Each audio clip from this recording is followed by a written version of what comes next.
गिरीश आध्यात्मिक ज्ञान में प्रस्तुत करते हैं। आज हमारे देश में एक से एक महान राजा हुए और महाराजा हुए, जिनकी कीर्ति अजर अमर है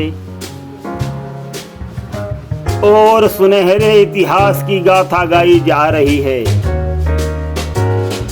तो इसी कड़ी में हम आज प्रस्तुत करते हैं एक रोचक कथा।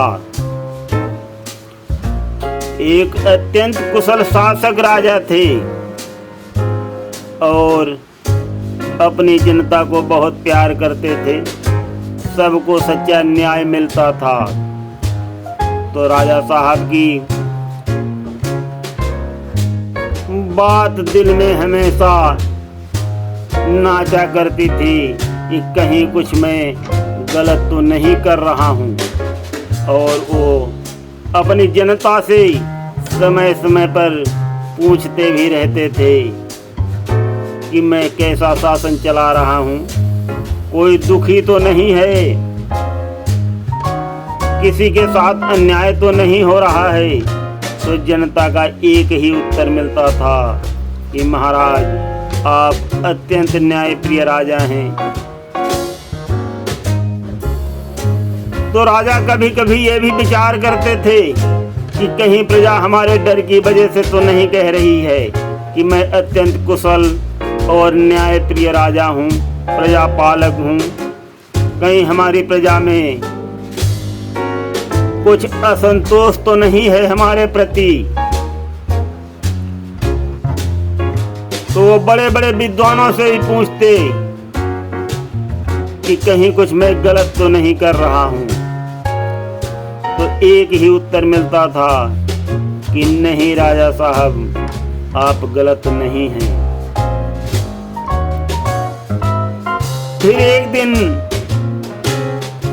महाराज के मन में आया कि मैं अपना पूरा दरबार लगाऊंगा और सभी सचिवों, दरबारियों, बंदीजनों सबसे ये पता करूंगा एक स्वर से कि मैं कैसा शासन चला रहा हूं। तो अगले दिन महाराज ने वैसा ही किया। सभी सेनापतियों, वीर योद्धाओं, बंदीजनों सबको बुला करके पूछा कि कहीं किसी को कोई कष्ट तो नहीं है मेरे शासन में। अगर किसी को कोई कष्ट हो, किसी को न्याय न मिला हो, किसी के साथ अत्याचार हुआ हो, तो सरेआम दरबार में आकर के कहे। वो निडर होकर के अपने सारे दुख दर्द हमको बताए।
तो ऋषिवर अपने आश्रम के पीछे जाते हैं।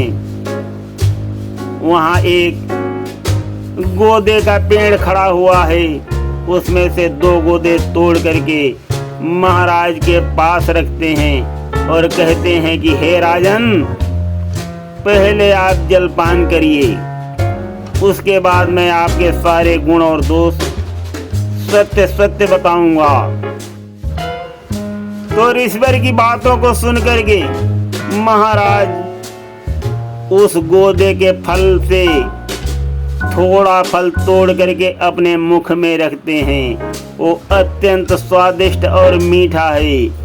महाराज बोलते हैं कि हे ऋषिवर, ये कौन सा फल है? ये तो अत्यंत मीठा है और इसका स्वाद भी अत्यंत अद्भुत है।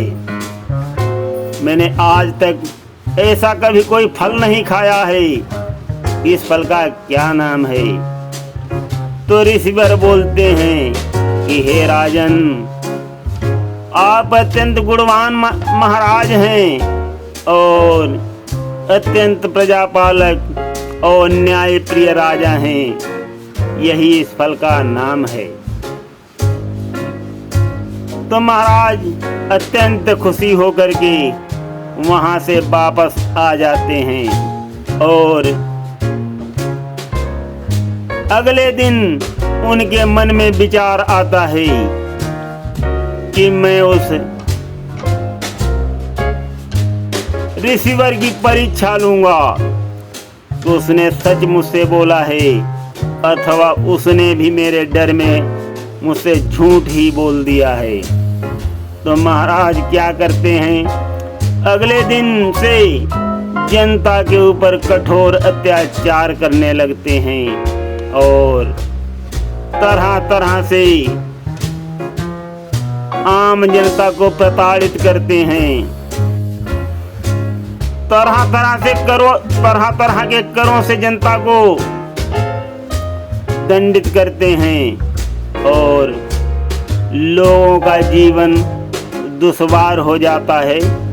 राज्य की जनता त्राहि त्राहि करने लगती है। इस प्रकार से महीनों जब गुजरते हैं, पूरे राज्य में अत्याचार फैल जाता है और जनता अत्यंत दुखी है। जनता सोच रही है कि महाराज को अचानक क्या हो गया। यही सबके मन में विचार आता है। इस तरीके से 6 महीने महाराज अत्यंत अत्याचार करते हैं जनता के ऊपर और उसके बाद पुनः उसी पर्वत पर उस व्यक्ति के पास जाते हैं। तो व्यक्ति उसी तरह महाराज को कहता है कि महाराज आसन पर बैठो और 5 मिनट ठहरो, मैं आपके पास आता हूँ। और ऋषिवर वही आश्रम के पीछे लगे हुए पेड़ के पास जाते हैं और 2 गोदे पुनः तोड़ करके महाराज के पास रखते हैं। तो महाराज उस फल को तोड़ करके पहले की तरह फिर खाते हैं और खाते ही खाते फल को थूक देते हैं, क्योंकि वो फल अत्यंत कड़वा है। तो महाराज गुस्सा से लाल हो जाते हैं और उस व्यक्ति से कहते हैं कि मैं इस देश का राजा हूँ और तुमने मुझे इतना कड़वा फल क्यों खिलाया है, मैं तुम्हें दंडित करूँगा। महाराज की बातों को सुन करके वो व्यक्ति भी अपनी आंखें ऊपर करके बोलता है कि हे राजन, तू अत्यंत दुष्ट और अत्याचारी राजा है। तूने जनता को बहुत ही परेशान कर रखा है। तेरी जनता त्राहि त्राहि कर रही है और तुझसे छुटकारा चाहती है। तो इस प्रकार से उस व्यक्ति की वाणी को सुन करके महाराज अत्यंत प्रसन्न हो जाते हैं और रिसीवर के पैरों पर गिर जाते हैं और कहते हैं कि हे ऋषि, आप सच कहते हैं, मैं वास्तव में अत्यंत अत्याचारी राजा हूँ और अपने किए हुए अत्याचारी कर्मों के लिए रिसीवर से भी क्षमा मांगते हैं और कहते हैं कि हे रिसीवर, आप मुझे आशीर्वाद प्रदान करें कि मैं अपनी प्रजा का पुनः दिल जीत सकूं। यही सोच करके महाराज वापस लौट आते हैं साथियों और पुनः राज दरबार लगाते हैं और कहते हैं कि मैंने जनता के ऊपर अत्यंत अत्याचार किया है, मुझे अब जीने का भी अधिकार नहीं है, मैं आप लोगों से क्षमा मांगता हूँ और राजगद्दी का त्याग करता हूँ। ये सुनकर के प्रजा पुनः भावुक हो जाती है और महाराज से विनती करती है कि हे महाराज, आप बहुत ही अच्छे हैं, एक कुशल प्रशासक हैं, शासक हैं, न्याय प्रिय राजा हैं और हम आपको जाने नहीं देंगे।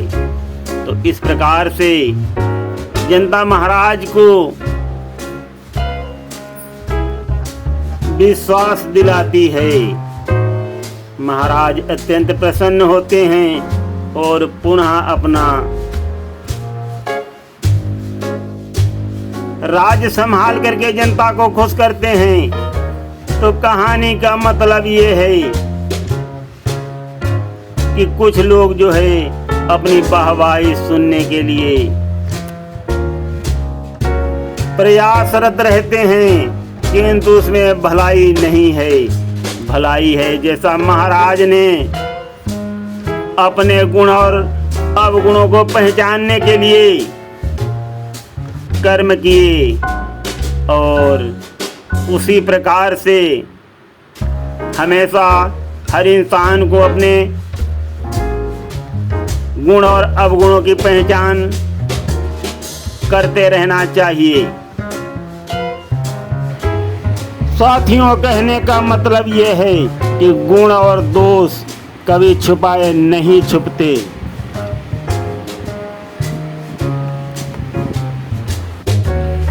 यदि अपने आप को अपने गुण और दोष पता चल जाते हैं तो वो अत्यंत कल्याणकारी होते हैं। सुनते रहिए अत्यंत ज्ञानवर्धक और रोचक कथाएं गिरीश अध्यात्मिक ज्ञान में। आज बस इतना ही। धन्यवाद।